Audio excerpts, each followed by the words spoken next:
Assalamualaikum warahmatullahi wabarakatuh. Wilujeng patepang deui sareng Bapak di pengajaran 2 bahasa Sunda kelas 10. Dina pertemuan ieu Bapak baris ngarugikeun materi anu judulna nyaeta dongeng. Hidup tangtu geus pada apal kada dongeng. Waktu keur sakola di SD jeung SMP, hidup geus diajar ngeunaan dongeng. Hidup ge bisa jadi kungsi ngadenge dongeng-dongeng ti indung Bapak, Nini Aki, atawa ti babaturan. Hayu urang kawitan wae. A. Paniten basa. Hiji ngaregepkeun dongeng, dua nyangkem isi dongeng. Di layar parantos aya hiji dongeng anu judulna Sangkuriang Kaberangan. Cik ku hidup paus ieu videona teras baca ti awal dugi ka akhir ieu dongeng anu jenisna sasakala nya. Mangga dipaus heula videona.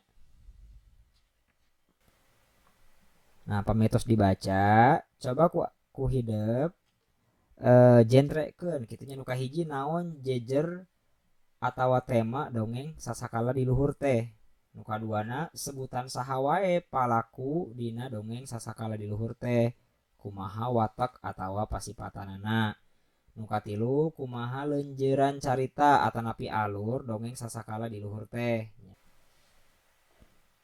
Salajengna B. Panyungsi basa. Ciri-ciri dongeng.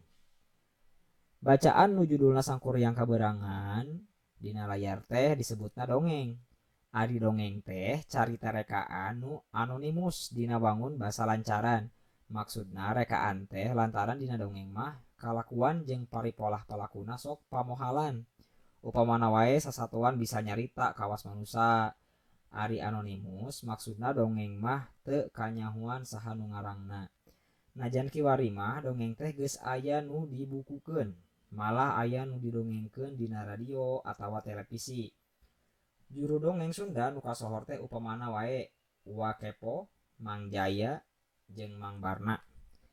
Kiwari dongeng teh lain dipake mepende atawa nyingsieunan budak bangor, tapi geus dijadikeun media hiburan. Khusus keur barudak sakola nu resep ngadongeng, ayeuna mah unggal tahun oge sok aya pasanggirina anu diayakeun ku Dinas Pendidikan, Dinas Kebudayaan sareng Pariwisata jeung jurusan Pendidikan Bahasa Sunda UPI Bandung. Dongeng nyaeta carita rekaan anu dikarang dina wangun basa lancaran kalawan sumebarna secara lisan. Nyaeta tatalepa ti hiji jalma ka jalma sejenna. Ku kituna pangarangna tara ieu kanyahuan. Malah ti iraha mimitina sumabarna oge tara ka paluruh. Hese diteangan laratanana. Alatan ukur dicaritakeun ti hiji riungan ka riungan sejenna.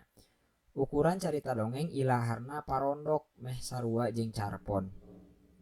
Ku kituna bisa disebutkeun yen ciri-ciri dongeng teh di antarana wae sumebarna secara lisan, teu kanyahoan saha nu ngarangna atawa anonim, ngagunakeun basa lancaran, eusi caritana mangrupa rekaan malah rea anu pamohalan, jeung ukuranana ilaharna pondok. Lian teh eta aya deui ciri dongeng anu sejenna nyaeta dongeng mah sok ngandung ajen atikan. Pangpangna anu patali jeung akabudi. Nu deleka jeung culika biasana sok cilaka. Ari nu sabar jeung tawakal pinanggih bagja. Salajengna struktur carita dina dongeng. Sateacana parantos disebutkeun yen dongeng teh direka dina basa lancaran. Ku kituna unsur parongjongna oge tangtu meh sarua jeung unsur sejenna anu direka dina bahasa lancaran. Upamana bae jeung carpon atawa novel. Unsur carita nu ngadeudeu dongeng ngawengku ieu dihandak. Nu kahiji jejer atanapi tema.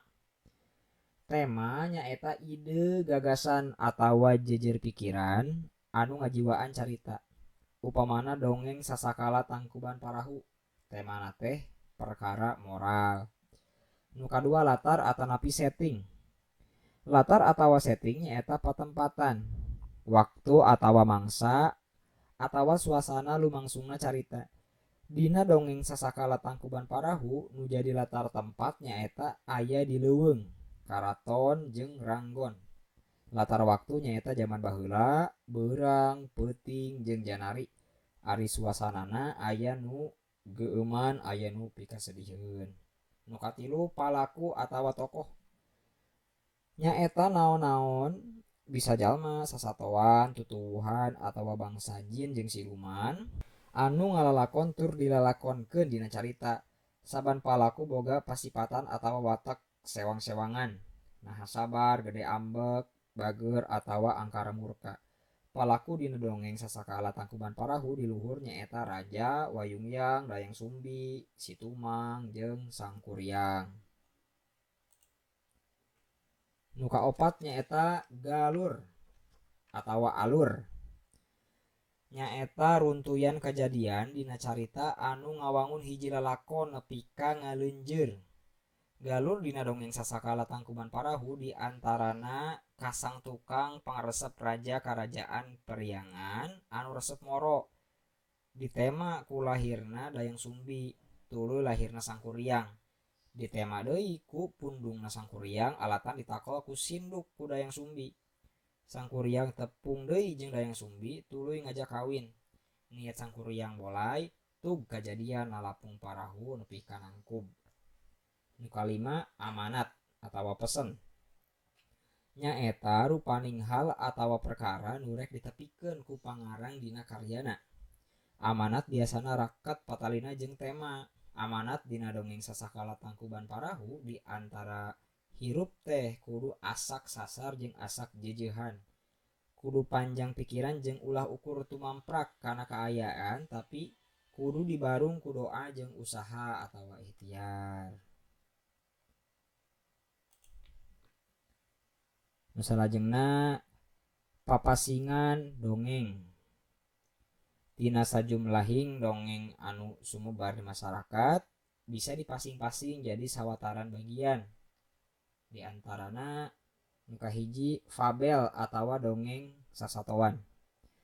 Nyaeta dongeng anu eusina nyaritakeun sasatoan kalawan paripolahna saperti manusa. Upamana wae bisa nyarita jeung bisa mikir. Contohna dongeng gajah jeung sireum, dongeng gagak hayang jadi merak. Nu kadua parabel atawa dongeng jalma biasa. Nyaeta dongeng anu eusina nyaritakeun paripolah jalma biasa anu sakapeung mah sok mahiwal pikasarieun tapi leunyepaneun. Contohna dongeng si Kabayan ngadepaan lincar, dongeng si Kabayan ngalanangka. Nu katilu legenda atawa dongeng sasakala. Nyaeta dongeng anu eusina nyaritakeun kajadian atawa asal muasal hiji hal, tempat, barang, sasatoan atawa tutuwuhan. Contohna dongeng sasakala Tangkuban Parahu nu tadi parantos dibahas sareng dongeng sasakala Uncal Tandukan. Nu kaopat sage atawa dongeng babad. Nyaeta dongeng anu eusina nyaritakeun hiji kajadian atawa hiji jalma anu aya patalina jeung sejarah. Contohna dongeng Sangiang Boros Ngora, dongeng Sunan Permana di Puntang. Nya, janten pamibentenna sareng legenda mah nya. Ai sage mah janten aya patalina sareng sejarah gitu. Terus nu kalima mite atawa dongeng kepercayaan. Nyaeta dongeng anu raket patalina jeung kepercayaan masyarakat kana bangsa lelembut atawa perkara-perkara anu goib. Contohna dongeng Nyi Roro Kidul, dongeng Ngipri Kasiluman Oray. Dongeng teh asalna sumebar secara lisan ngan ayeuna geus aya sawatara dongeng anu geus dibukukeun. Upamana wae dongeng-dongeng sasakala Ki Umbara, Akar Dangse, Wahyu Wibisana, Juri Kabayan, Tini Kartini, Sakadang Kuya jeung Sakadang Monyet karya Ami Raksanagara jeung salawe dongeng-dongeng Sunda. Tina sajumlahing dongeng anu aya di Tatar Sunda aya sawatara dongeng anu geus dipagelarkeun dina wangun drama atawa teater. Malah aya nu geus dijieun filmna. Contohna dongeng Sangkuriang jeung Si Kabayan.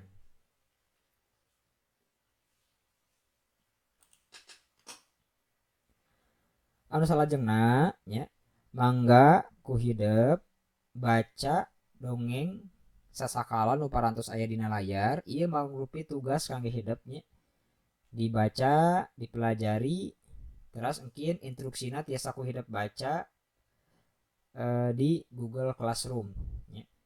Anu janten tugas mah nyata ieu sasakala situ panjalu upami sasakala sangkuriang mah eta mah mung dibaca hungkul pas pangajaran lumangsungnya upami tugas mah sakali deui nyaeta dongeng anu judulna sasakala situ panjalu instruksina tiasa diaos di kolom tugas Google Classroom kelas sewang-sewangan